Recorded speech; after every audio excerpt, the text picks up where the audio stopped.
Right, good morning. We're going to come back to standing practice today, and the idea this week is to kind of break out of our habits, because a lot of those habits are based on memories of doing these poses in the past. And so we're going to explore some variations on the poses so that we can kind of shed new light on them and find a new experience, find a new doorway into the pose, making it new again.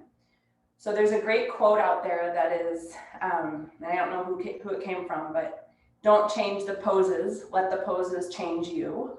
Well, today we're going to intentionally change the poses, just so that when we do the poses the right way, we're feeling kind of this new experience and new access to the poses. So we're kind of breaking out of these habits that we might have gained over the course of all of you guys have been practicing for many years. So I'm sure there's some habits there to explore. So just coming into your comfortable seated position, you can take your dominant cross legs. Take a moment to arrange yourself. Try to cross at the mid shins, finding a descent of the thigh bones, finding your weight bearing points over your sitting bones, adjusting your shoulders and your skull so that you feel in alignment.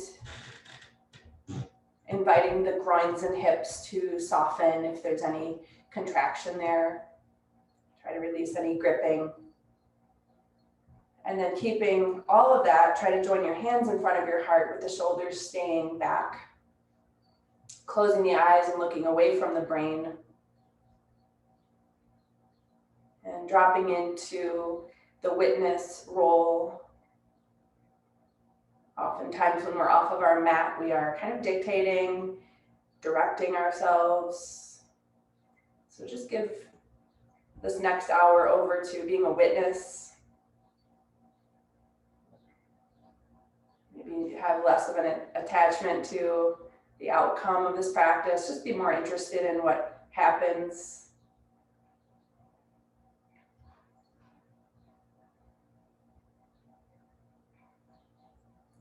Make sure you're taking enough time to notice your breath, to really sense the inner body. Maybe there's points in the body that are speaking to you right now and maybe asking for some attention. Notice the mind state, the emotional heaviness, lightness.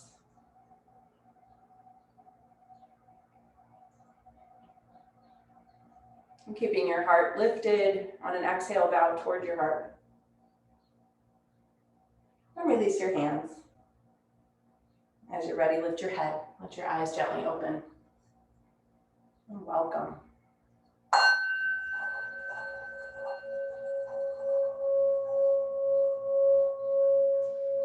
So everything we're going to do today, we're just going to kind of tweak it a little bit. So we're going to start with child's pose, and I'm going to have you, instead of having the knees wide, you're going to have your knees together, feet together, and feel free to prop that any way that is needed.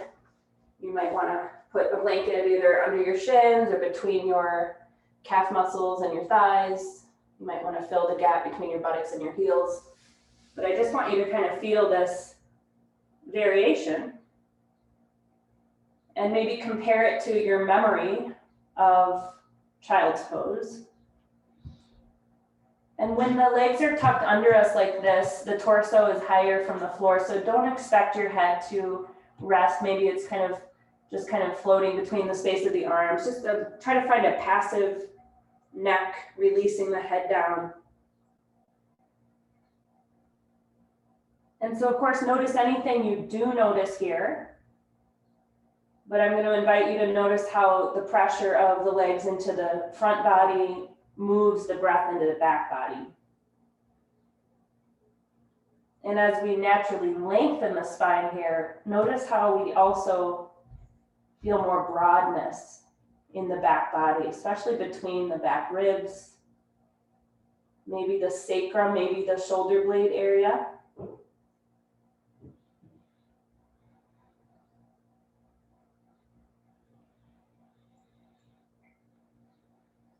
I'm just going to stay another half a minute.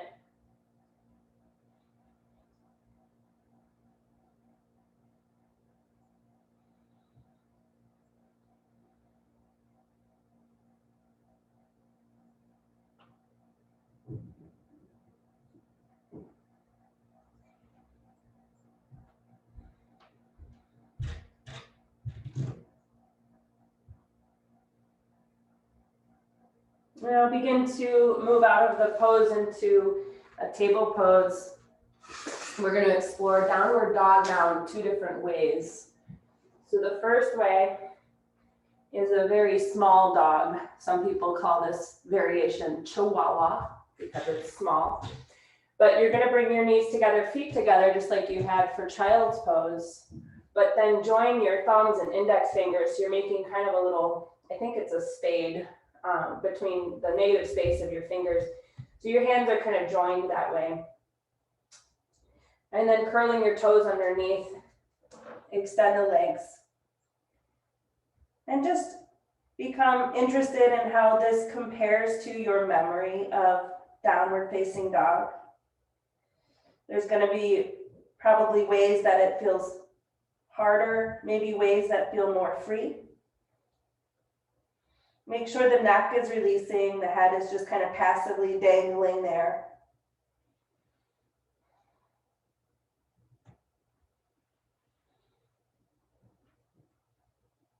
And now go ahead and bring your knees down.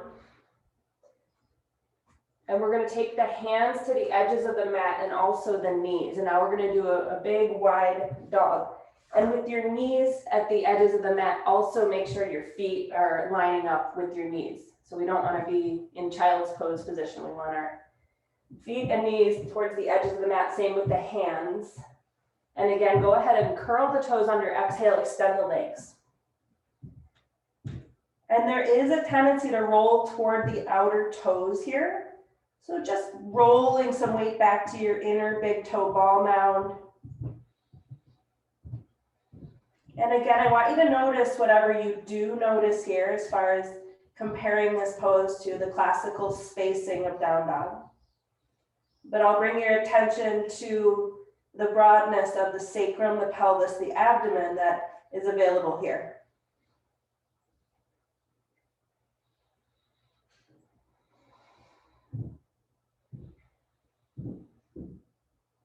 Now, one thing that happens when the hands are wide is the shoulders get narrow. So you might have to work a little more to gain the openness of the chest, to gain the kind of spaciousness of the shoulder girdle.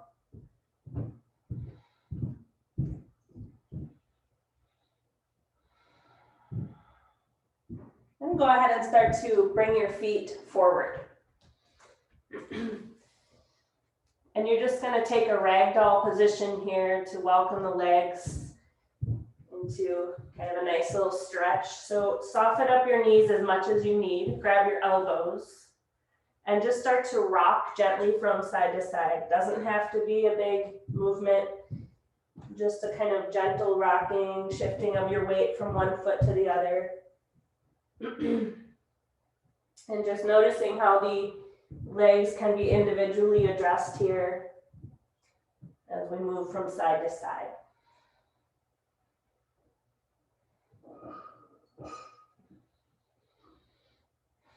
And slow it down until you stop and just hang for a few more moments. Make sure that the head is kind of, we're using the full weight of the skull to support the spine releasing. If your neck is kind of still stiff and rigid, do a little movement, circle your chin, you can nod your head in slow motion, you can shake your head, whatever you need to do to kind of free up any holding in the neck. You want to tap into the heavy, heavy head and help the spine decompress here.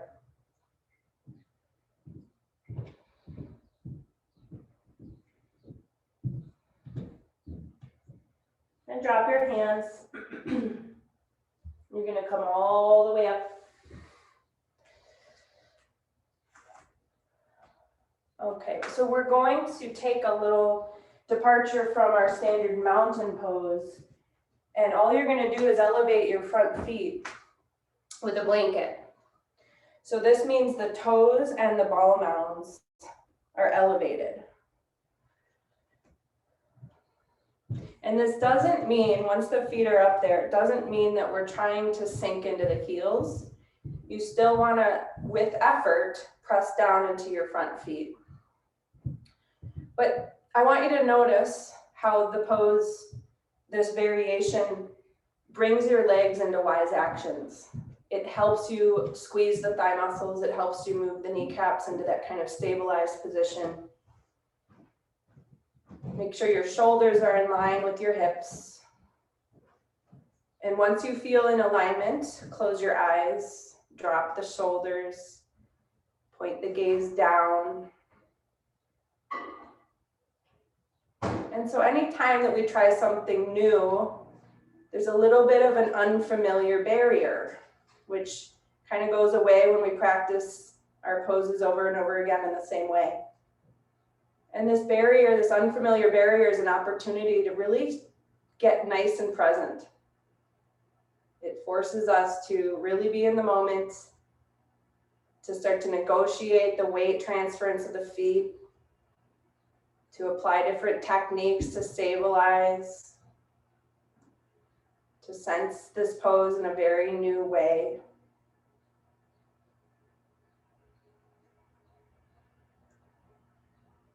Just holding for a few more breaths. So we still want to keep the feet really evenly weighted. So it does require continuous effort to keep your front feet really anchoring down. Wonderful. So blinking the eyes open.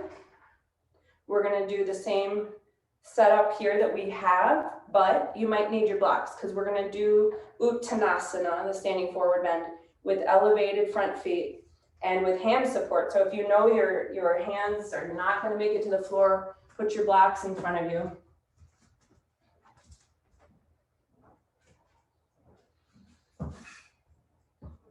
And you can start from standing. We want to keep feet separated hip distance just for the stability factor because we don't need too many variables happening at once here. So go back to your mountain legs once you're back on that blanket edge. Feel the mountain legs. Then raise the arms, extending up through the fingertips. And now gently tilting the pelvis forward, lengthen forward, and find your blocks right in line with your shoulders. And then take care of the feet. So when we come forward, the weight shifts once again. Make sure now that you have enough weight in the heels. Try to open the backs of your knees. Think about your inner knees rolling back and your outer knees compressing inward. Take another breath in, and on your exhale, go to your deepest Uttanasana, whatever that is. Maybe the blocks come down. Let your head completely surrender down. And all that sensation in the backs of the legs, give it your breath. And maybe see if you can compare the memory of this pose to the current experience with this variation you're doing. Noticing differences.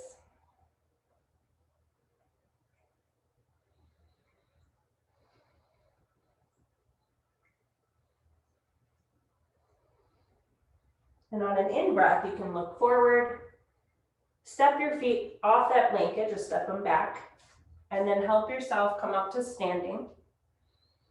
And we're gonna put the blanket aside. We're gonna do a little variation on Utkatasana, which is the chair pose. The feet can be joined or hip distance spacing for this one.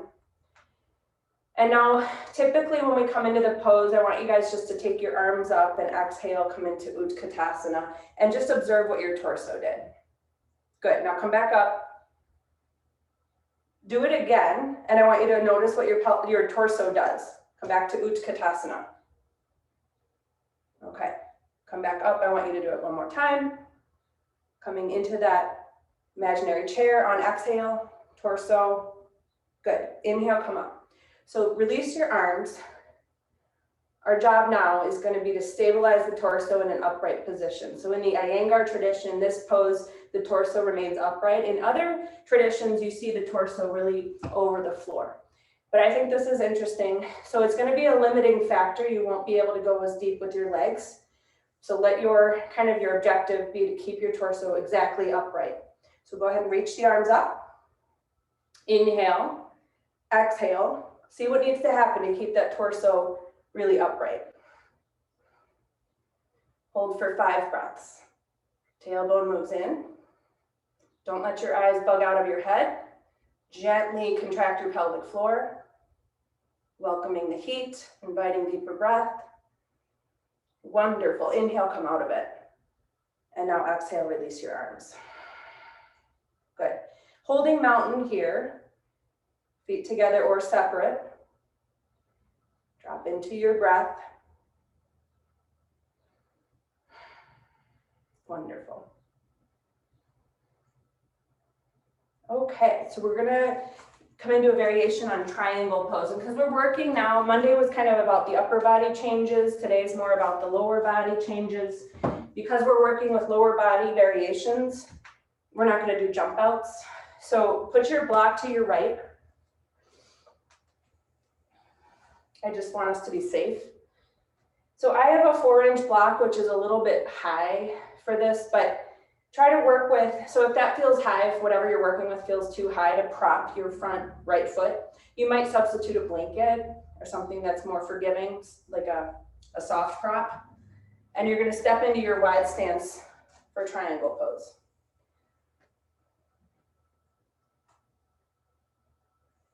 So triangle is one of those elemental poses, fundamental poses that we all know very well. We have a memory of it. So this is gonna kind of bring us into a new awareness of this pose. With the front foot elevated, it shifts weight into the back foot. And as we know, we're about to take the torso to the right. So it's really kind of cool that we have this already kind of prepared imbalance in the left foot. So go ahead and take your arms up. Open your arms. Rotate elbows to fingertips, so palms face down. Inhale, big breath. Exhale, extending to the right straight leg.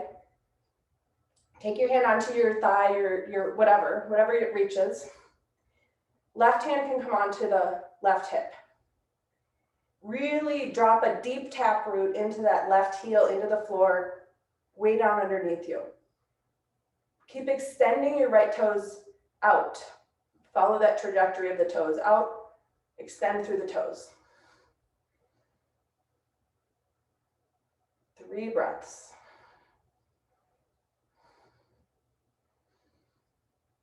Nice. Inhale, lift yourself up and out of it. You can pivot your right foot off that block and you're going to transfer it over to the left. So then the idea is really next time we do these poses the classical way, the right way, the memory of these variations will show up and it'll bring kind of a refreshing experience in the pose, is my hope. So we'll prop the front left foot. Already noticing how that brings more weight into your back foot heel. Raise the arms, open the arms, and revolve elbows to fingertips face down. Inhale, exhale, extending to the left. Take your hand onto your own leg, right hand onto the hip. Try to steer your chest up toward the ceiling and feel that deep connection of your right heel to the floor. With the left foot elevated like this, it's just like that front foot elevated Uttanasana. So we have the really strongly engaged left leg here. 3 more breaths. Reach those left toes out, out, out. On an inhale, you're going to come up. Pivot off the block. And you can step your feet together. Put yourself in mountain pose. Take a few breaths. Drop the shoulders. Feel all the surface area of both feet. Balance the weight. Think about the lifting of the inner arches of your feet, Pada Bandha, our first upward draw of energy from the floor in the body.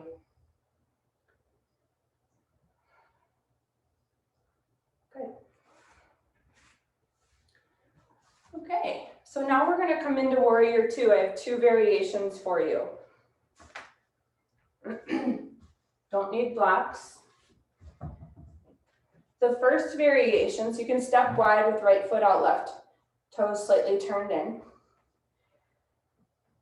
The first variation, so actually, before I explain it, as you kind of lightly bend and straighten the right knee, just watch how that knee tracks and don't control it. You probably have wise actions already in place in your body. Try not to engage those wise actions. Just see how the knee tracks with the toes. And for most of us, that knee wavers in. So we're going to give ourselves a little support.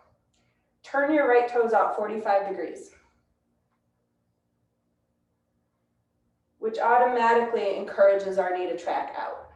Okay, now take that right knee above the right ankle with the right toes turned out 45 degrees. Good, stretch the arms across the floor. Turn and look over the right fingers. And notice how that right foot turnout also is doing something really cool. It's helping roll that right buttock forward, which is part of this pose as well. So that right buttock, instead of poking back, it's helping us bring that right buttock forward toward the front body. Good. Now let's just go and take care of left side before we do second variation on this pose. So you can switch your feet over. Start with the classical 90-degree left toes. And again, just do a few bends and straightens and just see if this knee also is telling the same story.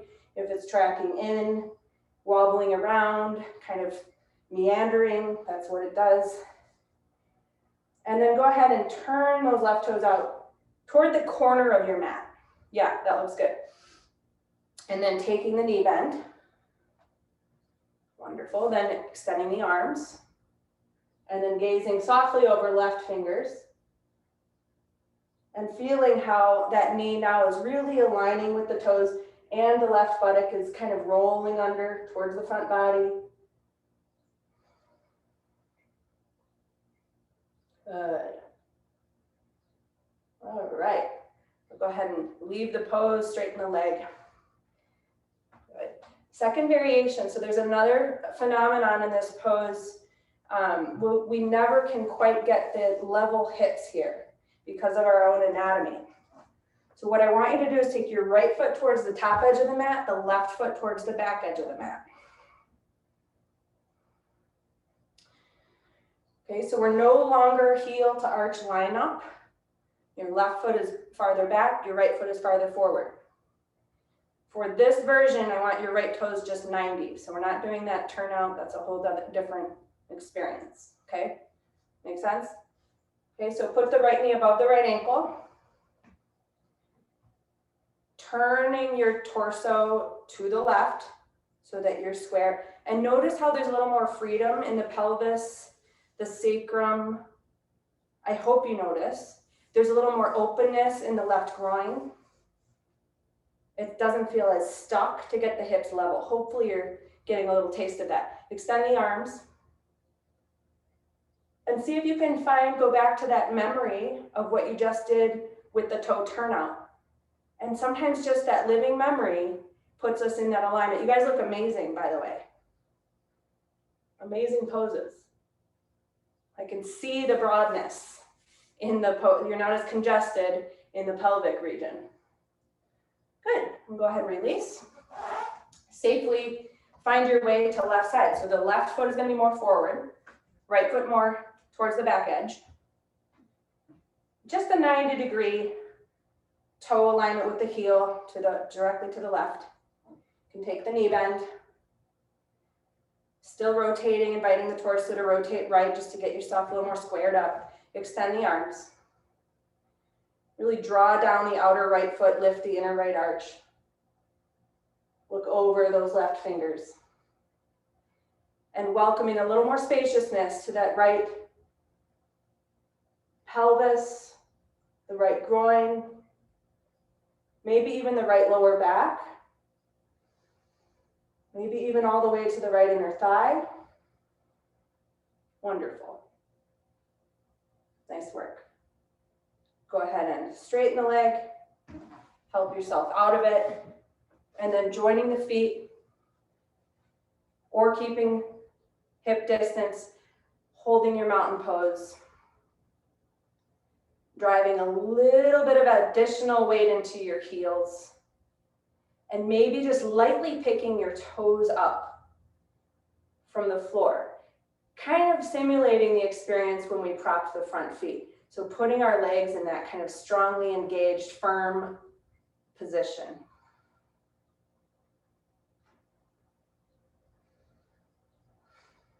Wonderful.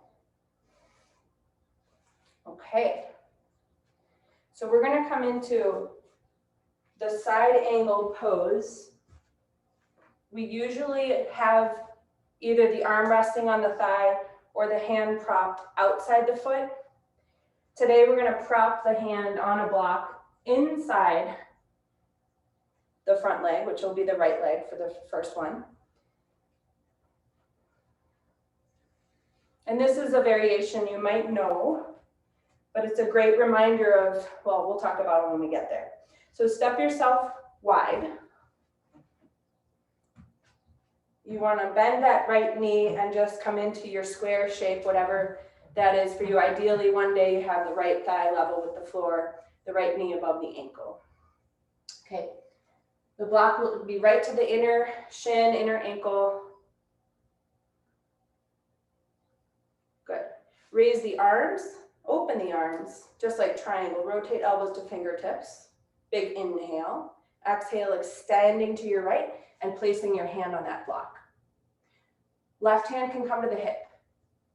So working the arm and leg together, the right arm and leg together, I want you to recall gate pose and the work we do to roll the buttock under and to extend the right inner thigh.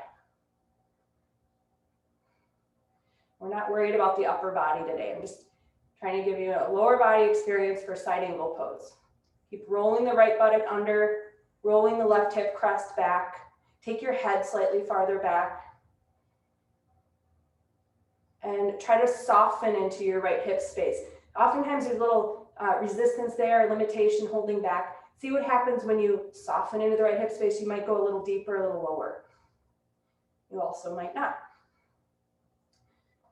Good. If you want to add the top arm, feel free. Just a couple breaths.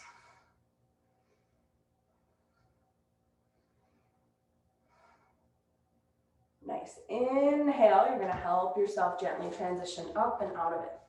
You might transfer the block while you're doing it. You might do that after you're up. And we'll set up second side. So we do want the intersecting left heel to right arch. We're back in our alignment that way. Right toes are slightly turned in, left toes are turned up. Put yourself in that square shape. Sometimes you might need to crawl the foot out a little farther to get that depth. Inhale, arms up. Open. Revolving elbows to fingertips. Inhale here, exhale, extending left. Place your hand on that block, which is inside the leg, the foot. Take your right hand to your right hip. And now working the arm against the leg, try to roll that left buttock kind of underneath toward the front body. Take the right shoulder back, take your head slightly back. And if there's kind of a limiting feeling in the left hip socket, soften, see if you go a little deeper. So the arm is really the cherry on top. If you feel like you have built a really good solid pose, the arm, the addition of the extending arm will only support the energy of the pose. It won't dampen the energy of the pose. So that's a good way to tell. Keep rolling the skirting of the outer right foot back to the floor, supporting the lifted inner arch of that right foot. You guys look awesome. And now go ahead and inhale yourself out of there. Walking the feet together. And holding mountain, just a couple breaths.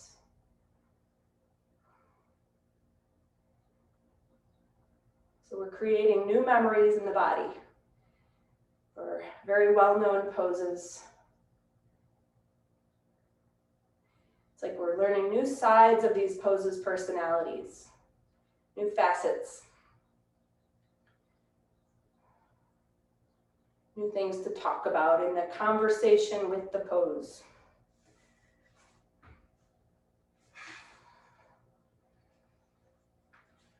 We have one more pose, you guys. We're gonna do warrior one more standing pose, I'm gonna say. And then we're gonna do a series of reclining hand to big toe poses. So we're gonna do warrior one similarly with front foot elevated. So you're gonna prop your right foot. You're gonna step back with the left foot. And you'll need to test the spacing of front foot to back foot so that you have the depth you need. Again, this is another square pose. So one day we wanna see that thigh more level with the floor. But with the front foot elevated, again, we get a lot of reference or weight back to the back leg. And as we know from this pose, the back leg is really crucial. So once you have the right knee bent, your right foot elevated, see if you can just kind of sense the weight being referred to the back leg, back foot, back heel. Do your best to find your kind of your strong Tadasana left leg. Really take the tailbone into the soft tissue of the body, toward the front body, tilting the pelvis back as we know to do in this pose. And then maybe the arms go up. But really keeping awareness today in your back leg.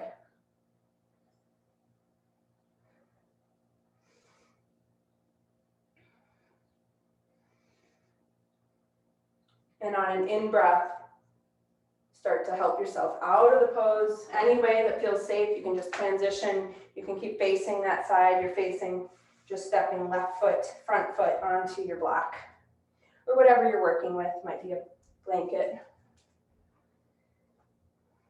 And just find the spacing you need to get your deepest version. So you might need to take that back leg farther back. Start with your hands on your hips. And sensing how your weight is really moving into the back foot heel. You might have some new stability issues to explore here with this variation.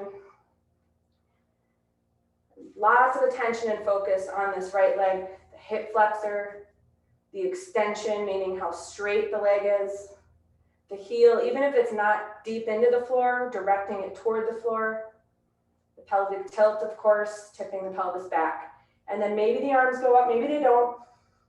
Just keep sensing the right leg. These look great. Nice, really nice.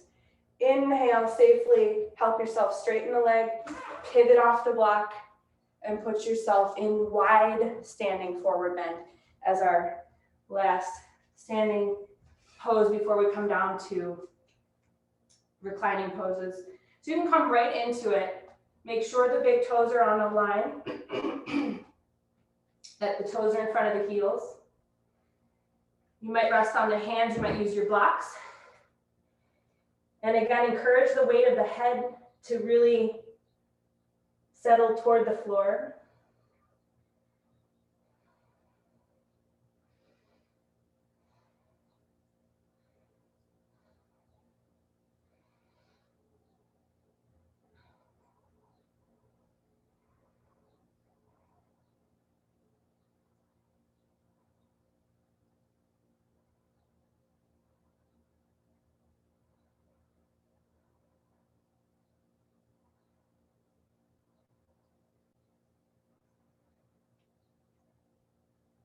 Now you're going to find a way to bring yourself down to the floor and set up for reclining hand to big toe poses. So you'll want to have your strap. You might also want to have a blanket for your head. And because we're moving the legs kind of out wide, you want to make sure you have enough distance from the wall. If you're going to run into a wall, we don't want that.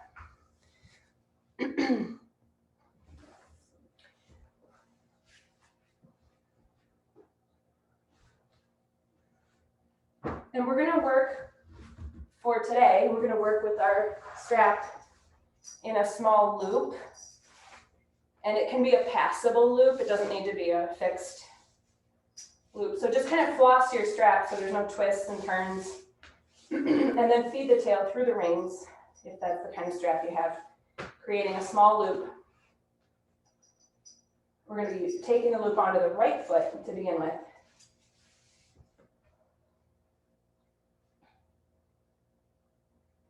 And the first thing we're going to do is take the leg up with our arms overhead. You can stack your fists, one above the other.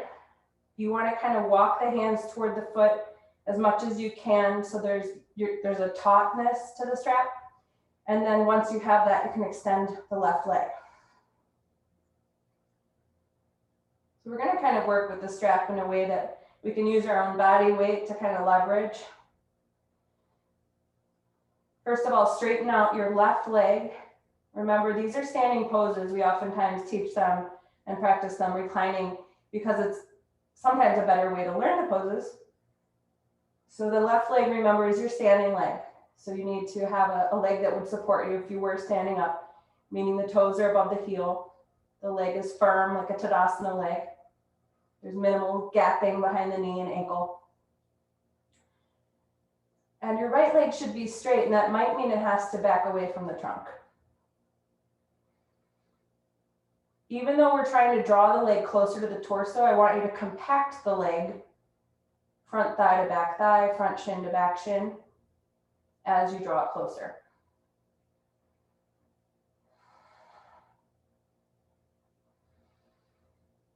And now we're going to take the strap and run it from the right neck over to the left neck.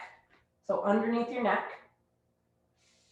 And then run your left hand along the strap until the left arm is extended out sideways on the strap. Your right arm will be kind of the lead. So crawl the hand up the strap until your right arm is straight, but without uprooting the shoulder. So keep your shoulder anchored to the floor. And then really resisting through your left hand that's holding your strap, start to move your right leg to the right.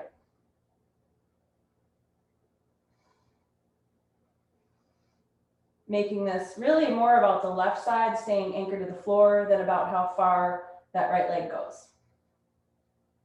And if something goes right, something has to go left. So it's because the leg is going right, revolve your torso left. Remember the action of rolling the buttock under, try to roll the right buttock toward the ceiling. Keep the leg straight.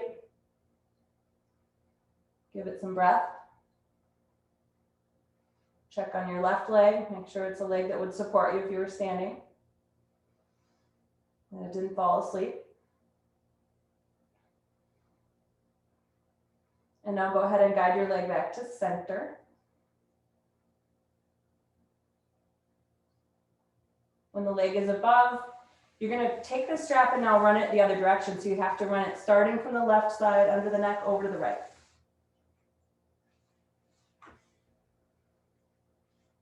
And then right hand is going to extend out sideways, perpendicular from the trunk, holding that taut strap. Your arm is fully extended. Left hand will guide this leg that's about to travel to the left. Try not to uproot the shoulder, so make sure you're sitting down on that shoulder, the arm is straight. Rotate the left arm enough so you can see the inner elbow fingernails. Yeah, and then don't uproot the buttock, Dusty. Put your buttock back on the floor. That's a different pose. I mean, it's a different hand to big toe pose, but we're going to do the one first where you keep your right buttock kind of glued to the floor. Straight leg. Yep. And you're just gently passing to or through midline. And this one is where the hips stay grounded, the sacrum stays equally weighted across.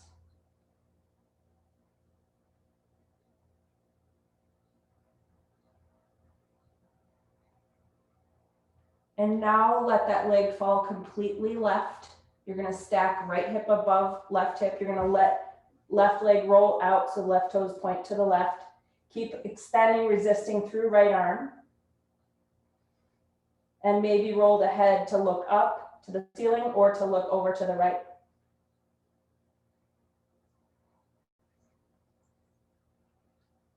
But be very intentional, very energized through your right arm, through the knuckles. Really strongly rotating torso now to the right to offset all that weight, the momentum that is really heavily moving to the left.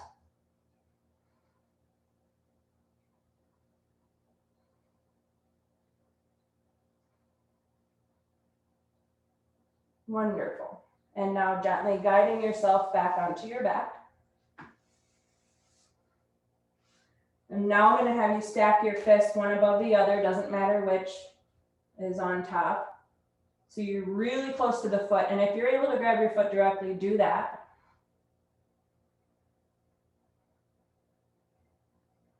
Really anchor into your left leg. Really press it into the floor. Find your straight right leg. Good. Inhale here on your exhale. Raise your head from the floor. Bring your nose toward your knee. Wing the elbows out wide. 5 breaths.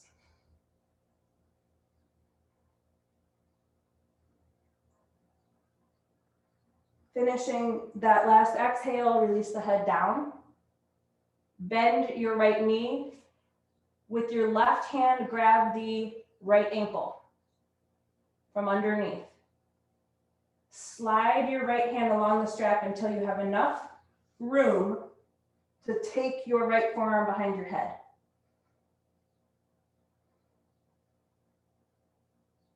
Okay, so make sure left hand is supporting outer right ankle. Guide your shin, so the middle of the shin lines up with the breastbone. And your head is off the floor, but it's resting very heavily against your arm. 5 breaths into your right hip. Anchor into the left leg.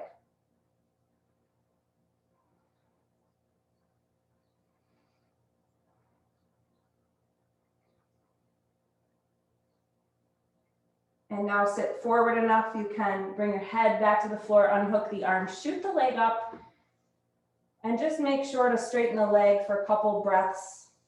So we return the knee to a good, safe alignment if it did get a little torqued there with the hip work. And then you can go ahead and start to move your strap over to your left foot. Right underneath the ball mounds.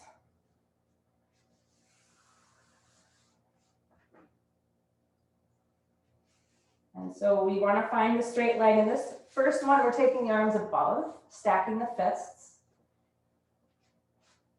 Arms should be straight and as close to the floor as they can be. Left leg should be straight. And then once you have all of that, extend your right leg, your standing leg, and squeeze it against the floor. Keep your chin tilting down toward your chest.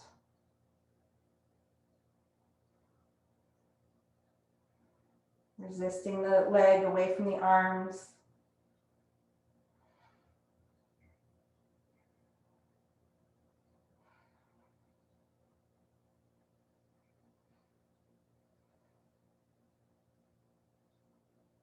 Good. Now we're going to run the strap from left to right under the neck. Right arm extends out sideways, holding the strap firmly. Left hand crawls up the strap, coming close to the foot, but keep the shoulder grounded. And then observing your right heavy shoulder, heavy hip, heavy sacrum, heavy heel, start to exhale, left leg to the left. Resist through that right arm. Make this more about your right side than your left side. You might sense that hypertonic left buttock is bulking out, which it does. If you soften the buttock, it will help you roll the buttock toward the ceiling. Make sure you're not sickling your foot. Try to reach out through the inner blade edge of the left foot. Breathe.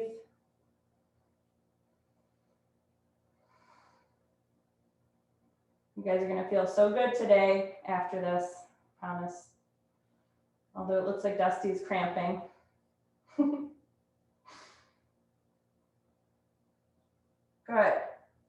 And slowly kind of use the fulcrum of the leg to bring the leg back to center. We're just going to transfer the strap to run from right to left underneath the neck.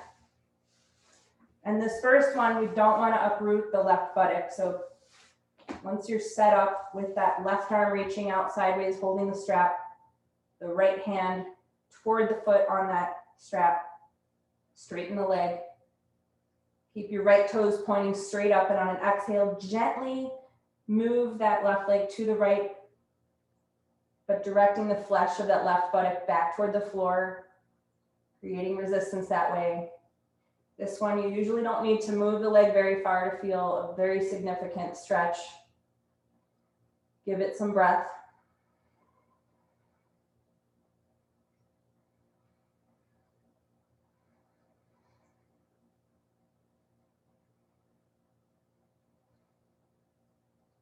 And now we're going to let that momentum carry that leg to the right all the way, uproot the buttocks, stack the hips, be on the outer edge now of the right leg.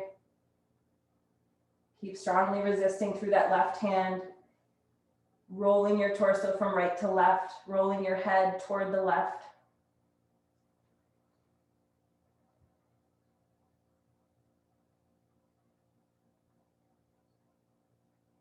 Five slow, steady breaths.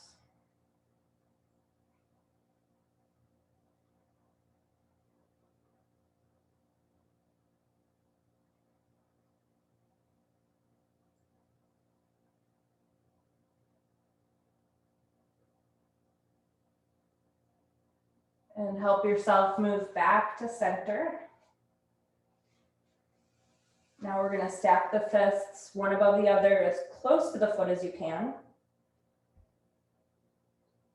Find your two straight legs, your Tadasana legs. Try to direct the shoulders back to the floor so the chest moves up rather than the shoulders. Inhale strongly, exhale, bring your head away from the floor toward left knee, wing the elbows out wide. 5 breaths.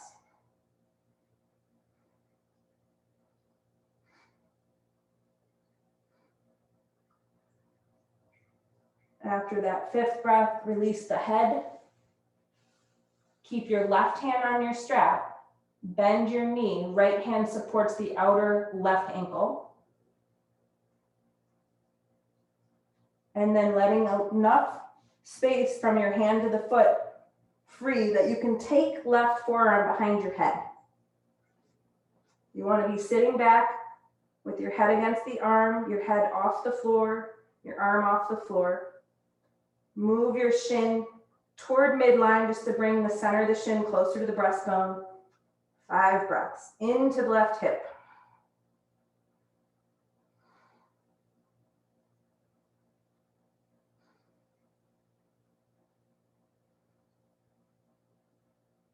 After that 5th breath out, sit forward, unhook the arm from behind the head, rest your head, and now shoot the leg up, pulling your toes down toward you, the heel up toward the ceiling, engaging that Tadasana leg strongly, taking care of the knee. And then when you're ready, you can release the strap from your foot. And I want you just to extend your legs like you're coming into Shavasana, which we aren't yet, very soon, but not yet. And just take a few moments to notice how you feel. Notice sensation, notice your breathing. There's Amy Weintraub, she's a really great teacher. And she likes to say, it's like your legs have been soaked in ginger ale.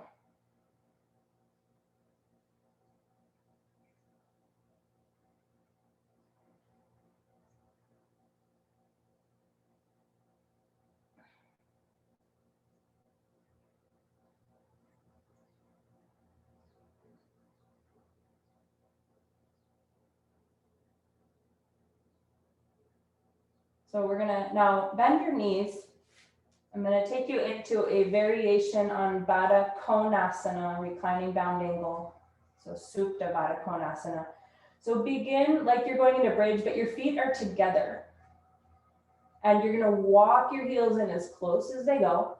And because I suspect most of us are gonna have a little bit of an issue grabbing directly to the ankles, I want you to take your strap now, hopefully it's not too far away. Throw it over your knees so it goes down to the front ankles. And then wrap your hands on that strap so that you not only don't have to waste a lot of energy squeezing the strap, but also try to wrap your hands in a way that you end palms up, which helps the outer upper arms down, which helps the shoulder blades into the body. So winding the palms to face up, you're holding the strap, hopefully you've kind of got that. Now you're gonna let the knees drop out wide. Okay, so hopefully you can manage that. You might lift the buttock and pull it away from the upper body. Keep the palms facing up. Keep pressing outer upper arms down. Shoulder blades lifted into the chest. Try somehow to tilt the pelvis back. Tilt the chin forward.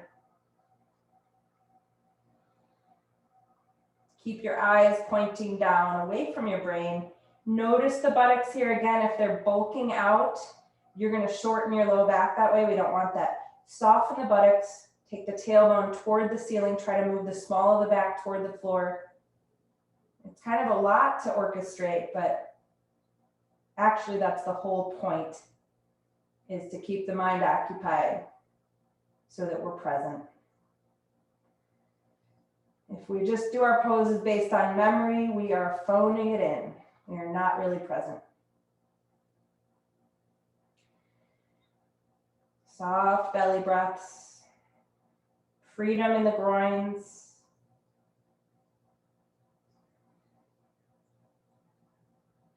Smoothing out your face.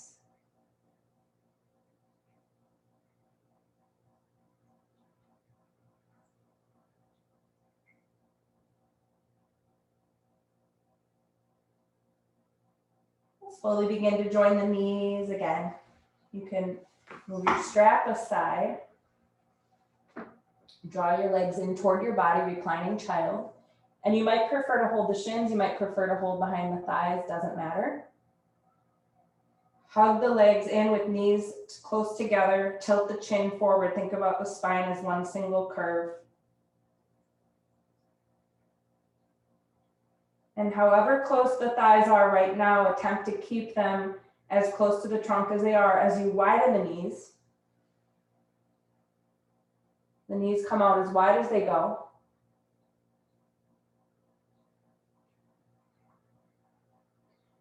And now attempt to keep your thighs again where they are as you release the holding of the legs and reach for the big toes.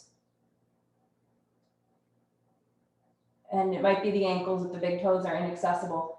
But then holding the big toes, attempt to stack the shins vertically. So keep the thighs as close to the floor as they are, as wide as they are. Stack the shins vertically and draw down, soften into your hip joints. There's going to be resistance there. Try to wait it out until you get a little bit of a, remember the layers of the onion, we move through layers, tension in the body. One day the knees, the thighs will touch the floor. And now last but not least, extra credit here, keep the thighs where they are, see about extending the legs into Supta Upavishta Konasana. Still holding the toes.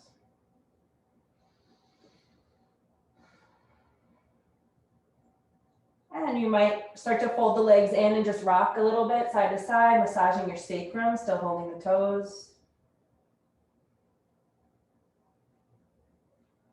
You might come back through reclining child's pose. So these last few moments, just really addressing anything that's asking for attention, asking for movement. Maybe a little windshield wiper legs. Maybe your spine needs a little release.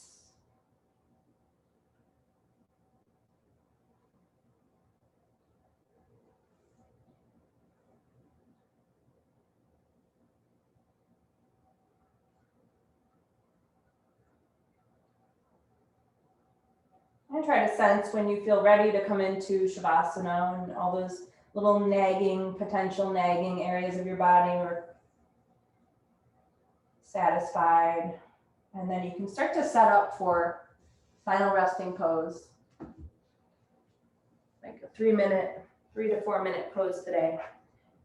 You want to make sure you're warm enough, which is becoming less of an issue here, at least in Wisconsin. I don't know about Baltimore, but we have 90 degrees coming. Make sure your head is supported in a way that the neck is long, chin and forehead are at least level, if not chin lower than forehead. Opening the arms out enough that you can aerate the armpits, but not any more than that. The feet are wider than the hips. The buttock flesh moving from upper buttock to lower buttock, lengthening away from the trunk. And aligning the trunk, the skull, hips, shoulders, the heels, so you feel very symmetrical.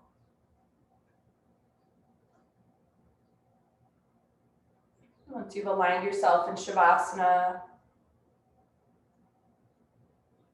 becoming more and more surrendered. Sensing the full weight of the body starting to land and be supported by the floor.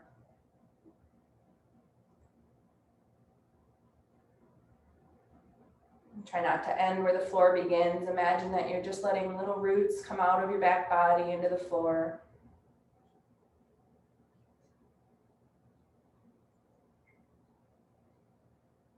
If we can connect with this sense of support, we can also in turn feel very liberated through the front body, very free and spacious.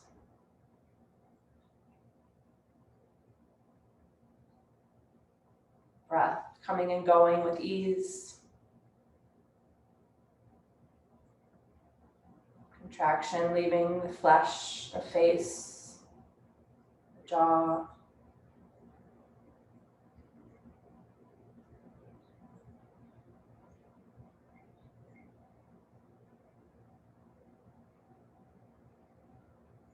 Observing the body breathing on its own.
As if you're breathing from the feet all the way up to the head, just take a nice deep breath in, smooth and steady till it reaches the top of your body.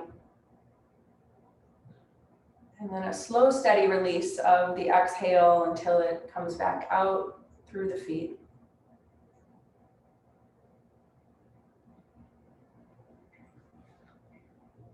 And after that, just letting your breath find its way back to automatic breathing. Welcoming small movement, letting it trickle in through your fingers and your toes. Maybe gently rolling the head from side to side. Bending your elbows, moving your hands onto your torso.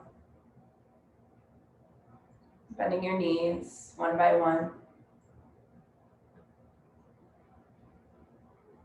And easing yourself over to one side. Just stay for a few moments.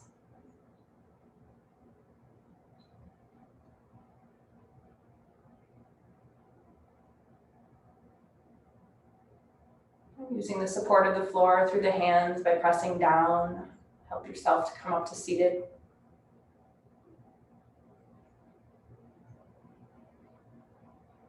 And once you're seated, joining the hands together in front of the heart. Sitting up tall, softening your face into an easy smile, lifting the corners of the mouth. Let's take a deep breath in through the nose and let it go. From the place within me that I know to be divine, I honor that place within each of you. Namaste.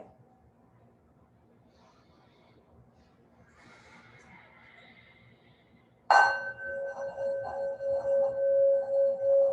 right. Thank you all for being here. Have a great weekend. And I'll see you next week.